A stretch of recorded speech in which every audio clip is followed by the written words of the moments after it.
Welcome to this video now where I'm going to talk about our resources. But before I go into the resources, just to kind of wrap up a little bit about our emotional needs that we looked at earlier. So I want to talk for a moment just about the three ways in which, or the three barriers if you like, that prevent us, that or may prevent us from getting our needs met.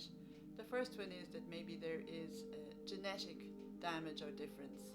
So that is maybe where somebody may be somewhere on the autistic spectrum, and that may interfere. And the second is damage to the brain through physical injury or accident. And the third is where there's trauma, psychological trauma. And of course another aspect is faulty conditioning.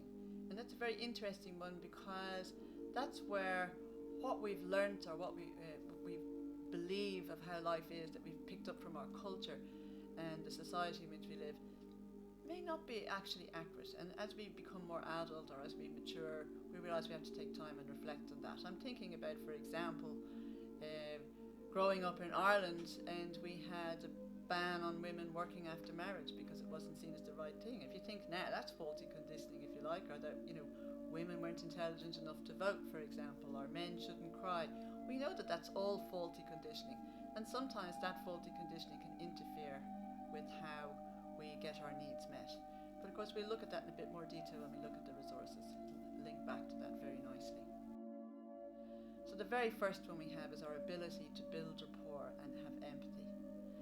And an example, if you ever wanted you couldn't think of a better example of how we come into the world knowing how to build rapport, is if you look at a newborn baby and you bring home that baby, and that baby cannot communicate to you that it has pain in its tummy or that it needs its diaper changed or it's hungry, and it's utterly dependent upon you to take care of it. It's utterly dependent upon you for its survival. And what does it do?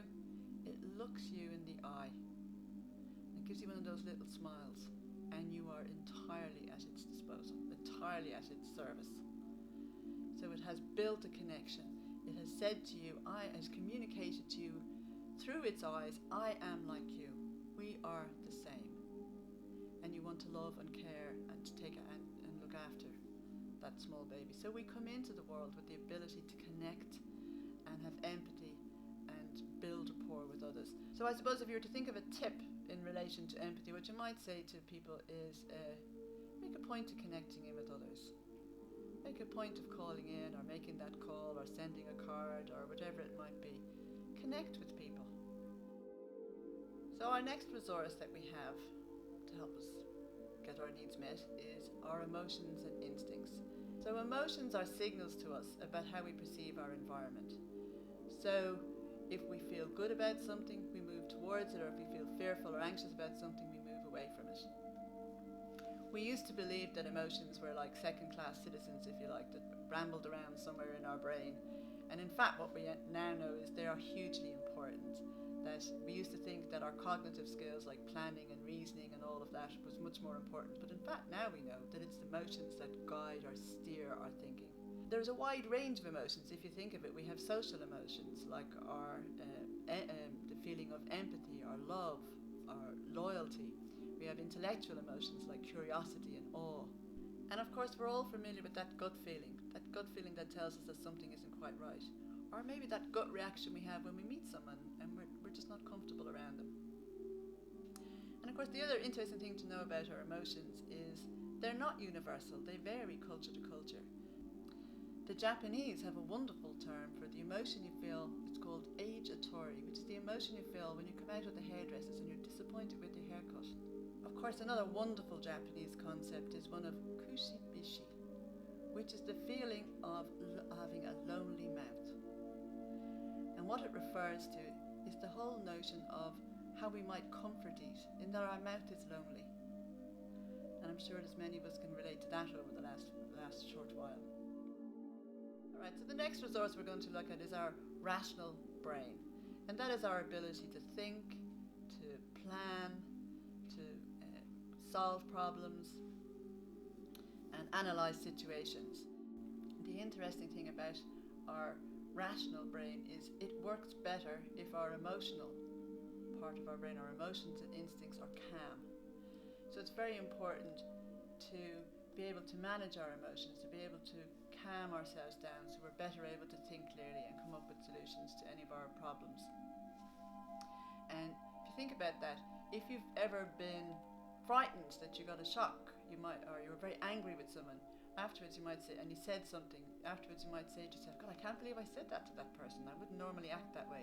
That's when your emotions, if you like, have got the better for you, and your ability to think clearly is compromised in that particular moment.